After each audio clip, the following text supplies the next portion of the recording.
현대인들의 스트레스 증가, 또 고령화 등의 영향으로 만성질환 앓고 계시는 분들이 많은데요.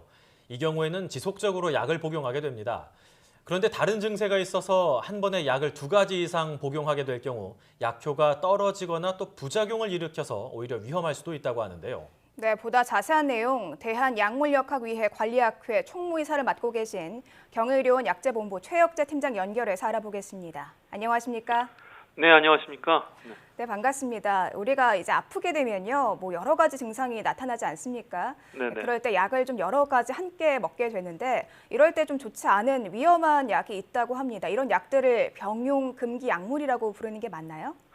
네, 그 약하고 약도 궁합이 맞지 않는 것을 먹게 되면 오히려 건강에 문제가 생길 수 있습니다. 네. 그래서 이 병용금기 약물이라는 것은 2가지 이상의 의약품을 함께 사용할 때 부정적인 상호작용이 발생하는 조합을 말합니다. 그로 인해서 그 매우 심각한 부작용이 생기거나 아니면 약효가 감소돼가지고 치료가 실패되는 것이 우려되기 때문에 같은 환자에게 동시에 처방되거나 조제되어서는 안 되는 의약품을 말합니다. 그렇다면 병용 금기 약품 어떤 것들이 있을까요? 지금 계속 그 조합이 업데이트되고 있는데요. 현재까지 한국의약품안전관련해서 지정한 것만 775가지가 밝혀져 있습니다. 네.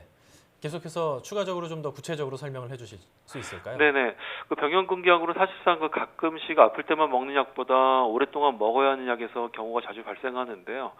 아무래도 그 일반인들에게 밀접한 것은 전문 의약품보다는 일반 의약품이 섞여 있을 때가 많을 것 같습니다. 그래서 익숙한 것만 간단히 추려서 말씀드리면은 그 부작용이 나타나는 경우가 있습니다. 그래서 당뇨병 약을 그 항생제나 결핵약, 소염 진통제랑 먹게 될 때 그 배설이 잘 안 되게 하면서 당뇨병 약의 효과가 너무 올라가서 저혈당이 찾아올 수도 있고요. 결핵약 같은 경우에도 간질약이 부작용을 갖다가 더 올리는 경우가 있습니다. 효과가 떨어지는 경우도 있는데요. 그 속 쓰릴 때 먹는 제산제는 다른 약품과 같이 먹게 되면은 약물이 흡수되는 것을 차단하기 때문에 같이 먹으면 안 되는 것이 맞고요. 경구용 피임약 같은 경우에도 항생제를 함께 복용하게 되면은 그 피임 효과가 떨어지기 때문에 다른 피임법을 찾는 것이 좋습니다. 심지어 이 병용 금기 약물 때문에 사망에 이르는 경우도 있다고요?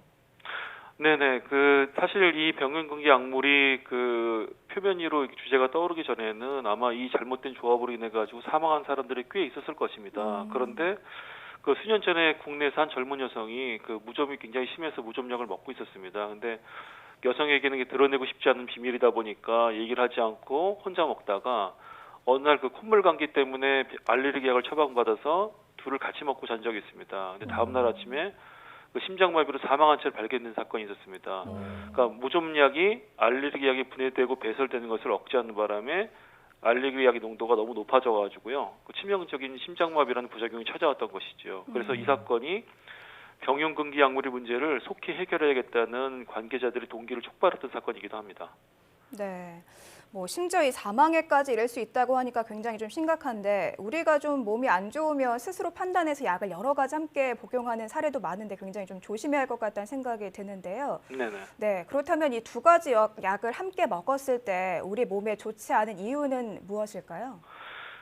이제 그 약은 사실상은 몸 안에 적절한 농도를 유지할 효과도 있고 부작용도 최소화되는데요.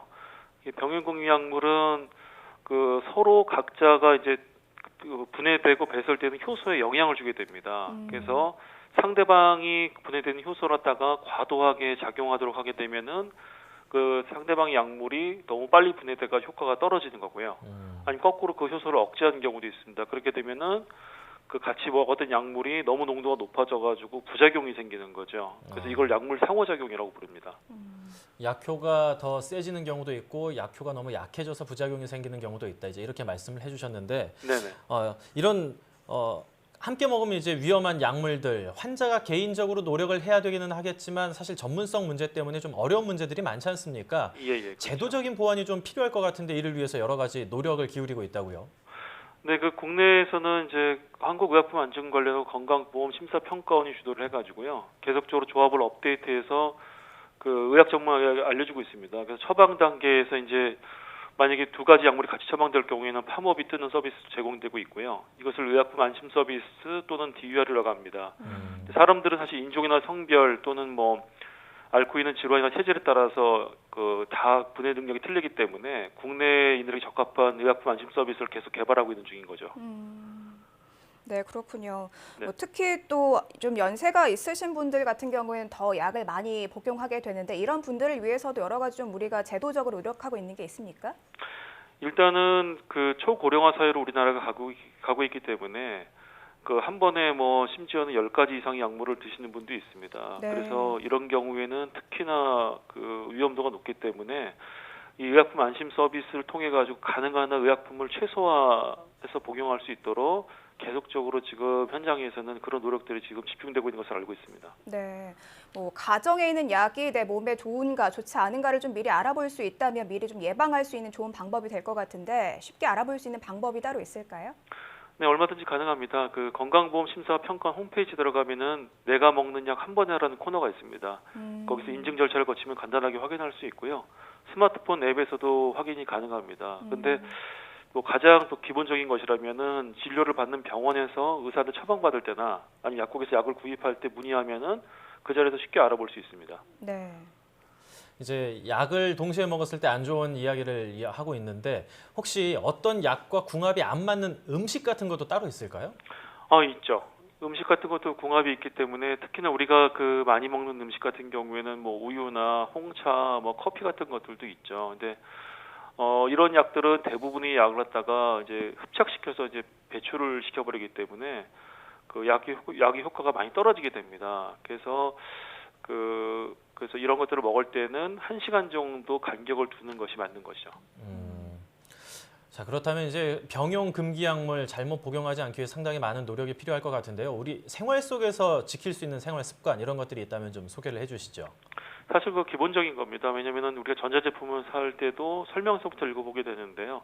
이 생명과 직결되는 약도 마찬가지입니다. 그래서 사실 전문가가 아니니까 설명서를 다 이해할 수는 없지만은 의사나 약사한테 이제 같이 먹으면 안 되는 약이 있는지, 같이 먹으면 안 되는 음식이 있는지는 물어보는 습관을 들이는 것이 좋죠. 그래서 또 전문 약품을 갖다가 처방받아 먹고 있다가도 일반 약품을 자의해서 구입할 경우 반드시 약사한테 병용 금기 여부를 확인하는 것이 좋습니다. 왜냐하면 똑같은 성분이라고 해도 회사에 따라서 수백 가지가 있기 때문에 전문가도 사실상 이름만으로 구별하기 쉽지 않기 때문인 거죠. 그래서 자신이 먹는 약에 대해서 관심을 가지는 습관이 굉장히 필요합니다. 네, 지금까지 약물역학위해관리학회 총무이사를 맡고 계신 경혜의료원 약제본부 최혁재 팀장과 함께 병용 금지 약물에 대해서 이야기 나눴습니다. 팀장님 오늘 말씀 감사합니다. 네, 감사합니다. 네, 물론 병용 금기 약물도 중요하지만 약과 함께 섭취하면 좋지 않은 음식도 굉장히 많거든요. 때문에 꼼꼼하게 살펴보는 게 무엇보다 중요할 것 같고요. 또 우리가 올바른 복약 지도를 받고 나서 약물을 복용하는 것도 좋을 것 같습니다. 네, 병용 금지 약물이라는 게 사실 인종이나 뭐 성별, 연령 또 질환에 따라서 차이가 조금씩 있을 수 있다고 하지 않습니까? 우리 사회가 초고령 사회로 진입을 하고 있고 또 다문화 사회로 진입하고 있는 만큼 다양한 상황에 대처할 수 있는 시스템이 조속히 마련됐습니다. 좋겠습니다.